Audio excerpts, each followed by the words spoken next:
एक तुम्हें प्रेज करेगा और एक तुम्हें गिल्ट फील कराएगा और एक तुम्हारे दिमाग को तोड़ेगा। हर इंसान अपने लाइफ में इन तीनों से मिलता है, पर ज़्यादातर लोग कभी समझ नहीं पाते कौन उनके इमोशन से खेल रहा है। ये वीडियो तुम्हें बताएगी कौन तुम्हें मैनिपुलेट कर रहा है और कैसे तुम अपना कंट्रोल वापस ले सकते हो। बिकॉज पावर सिर्फ उनके पास होती है जो अपने दिमाग को किसी और के हाथ में नहीं देते।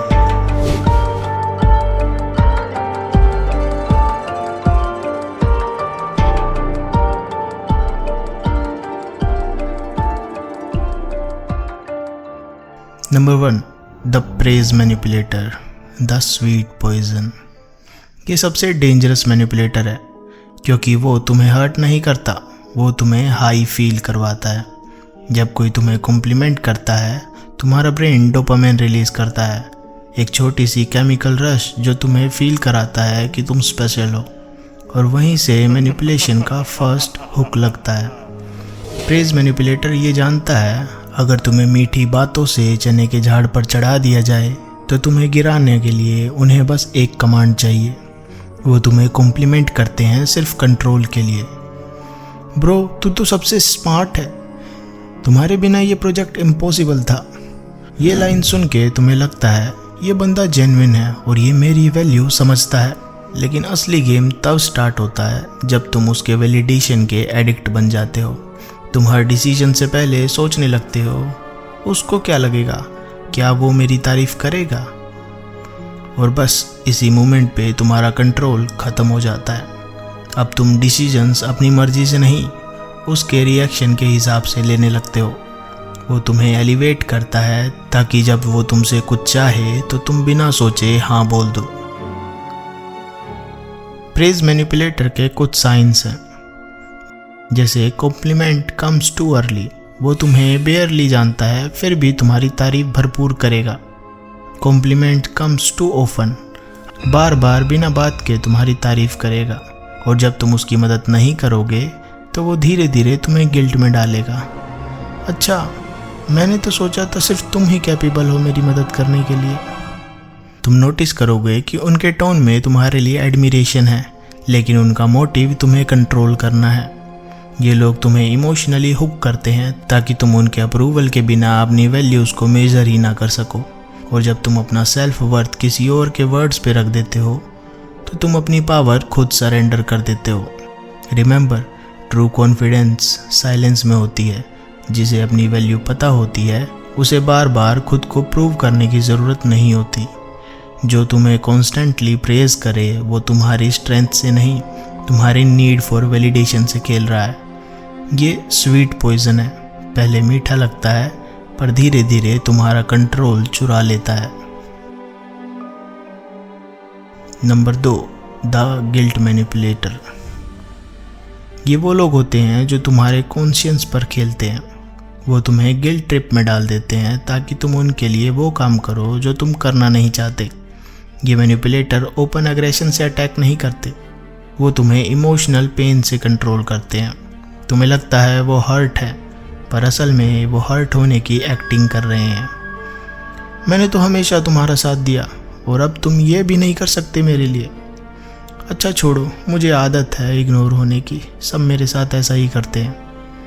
ये लाइंस इनोसेंट लगती हैं पर इनके पीछे छुपी होती है एक मास्टर स्ट्रेटजी। ये तुम्हारी एम्पैथी पे वॉर है। तुम अपनी इंटेग्रिटी की वजह से गिल्ट फील करते हो। तुम्हें लगता है शायद मैंने ही गलत किया, और गिल्ट के मोमेंट में तुम्हारा लॉजिकल ब्रेन शट हो जाता है और वहीं पे कंट्रोल छिन जाता है। गिल्ट मैनिपुलेटर को ये पता होता है कि तुम्हारा हार्ट सॉफ्ट है, तुम कमज़ोर दिल के हो, इसलिए वो तुम्हारे इमोशंस को मिरर करता है, कभी विक्टिम बनकर, कभी सैक्रिफाइस दिखाकर, और धीरे धीरे तुम्हारी नो बोलने की एबिलिटी को छीन लेता है और तुम हाँ बोलने लगते हो सिर्फ गिल्ट से बचने के लिए, ना कि अपनी मर्जी से। पर समझो, जब भी तुम गिल्ट के प्रेशर में डिसीजन लेते हो तुम अपने रिस्पेक्ट का एक हिस्सा खो देते हो। गिल्ट मैनिपुलेटर्स का सिंपल फॉर्मूला है, पहले इमोशन क्रिएट करो, फिर रिस्पॉन्सिबिलिटी शिफ्ट करो और फिर कंट्रोल ले लो। ये लोग कभी डायरेक्ट प्लीज़ नहीं बोलते, वो इनडायरेक्टली तुम्हें ऐसा महसूस करवाते हैं जैसे तुम उनके कर्जदार हो। मैंने तेरे लिए इतना किया और तू ये भी नहीं कर सकता। ये लाइन एक इमोशनल चेन है और तुम्हारा माइंड उस चेन को तोड़ने से डरता है। बट रिमेंबर, हर नो तुम्हारी सेल्फ रिस्पेक्ट को प्रोटेक्ट करता है। बाउंड्रीज बनाना कोल्ड हार्टेड होना नहीं होता, वो इमोशनली स्ट्रोंग होने का प्रूफ है। जो इंसान तुम्हें गिल्ट के थ्रू कंट्रोल करना चाहता है वो तुम्हारी एम्पैथी का यूज़ तुम्हारे खिलाफ कर रहा है, और एम्पैथी बिना बाउंड्रीज सेल्फ डिस्ट्रक्शन होती है। इमोशनल स्ट्रेंथ का मतलब इमोशंस को मार देना नहीं, बल्कि उन्हें कंट्रोल करना है ताकि कोई और उन्हें तुम्हारे खिलाफ यूज़ ना कर सके। जब तुम नो कॉन्फिडेंटली बोलते हो तो तुम अपना माइंड फ्री करते हो और मैनिपुलेटर का पावर ख़त्म कर देते हो। Number 3, the mind breaker, the chaos master. ये वो मैनिपुलेटर है जो सीधा तुम्हारे दिमाग के सिस्टम पे अटैक करता है। वो तुम्हारे माइंड में कन्फ्यूज़न इंजेक्ट करता है, कॉन्ट्राडिक्शन क्रिएट करता है और इमोशंस का एक रोलर कोस्टर बना देता है। एक दिन वो केयर करेगा, नेक्स्ट डे वो तुम्हें इग्नोर करेगा। कभी वो तुम्हें सुनेगा, कभी तुम्हें डाउट करेगा, और ये कांस्टेंट अनप्रेडिक्टेबिलिटी तुम्हें इमोशनली एग्जॉस्ट कर देती है। तुम्हारा दिमाग उनके पैटर्न्स को समझने में लग जाता है। आज क्या हुआ, ये क्यों बदल गया, मैंने क्या गलत बोला, और यही उसकी जीत है। Mind breakers control through chaos.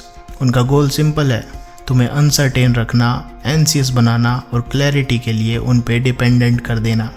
जब तुम्हारा फोकस उन्हें समझने पे शिफ्ट हो जाता है तो तुम अपने आप को भूल जाते हो। तुम्हारा माइंड एक लूप में फंस जाता है, एक मेंटल मेज जहां हर टर्न पे डाउट है।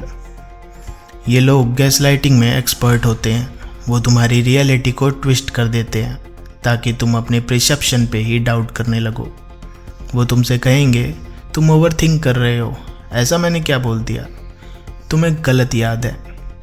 धीरे धीरे तुम्हारा ट्रस्ट अपने इंट्यूशन से ज़्यादा उन पर हो जाता है, और वही मोमेंट होता है जब तुम्हारा कंट्रोल ऑफिशियली उनके हाथ में चला जाता है। तुम अपनी रियलिटी उनके वर्जन से वैलिडेट करने लगते हो। तुम्हारे लिए उनका मूड, उनका अप्रूवल, उनकी ओपिनियन ही सब कुछ बन जाती है। और जब तुम्हारा वर्ल्ड किसी और के मूड के हिसाब से कंट्रोल होने लगे तो समझ जाओ तुम्हारा माइंड अब उनका गुलाम बन चुका है।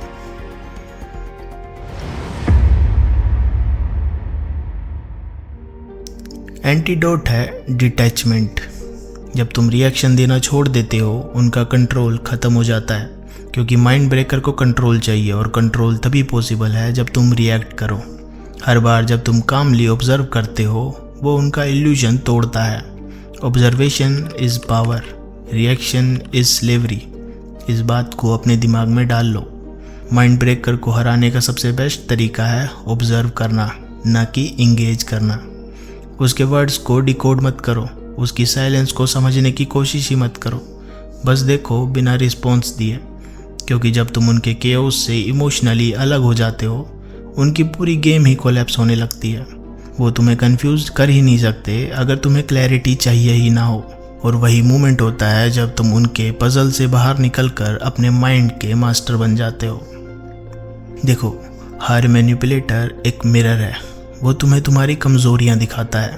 प्रेज मैनिपुलेटर तुम्हारे नीड फॉर वैलिडेशन को दिखाता है, गिल्ट मैनिपुलेटर तुम्हारे फियर ऑफ रिजेक्शन को, और माइंड ब्रेकर तुम्हारा लैक ऑफ ट्रस्ट दिखाता है।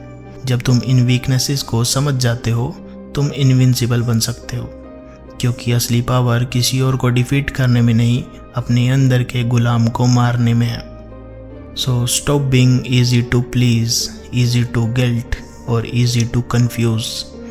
The world respects silence, control and unpredictability. Remember, the moment you stop being manipulated, you start becoming powerful.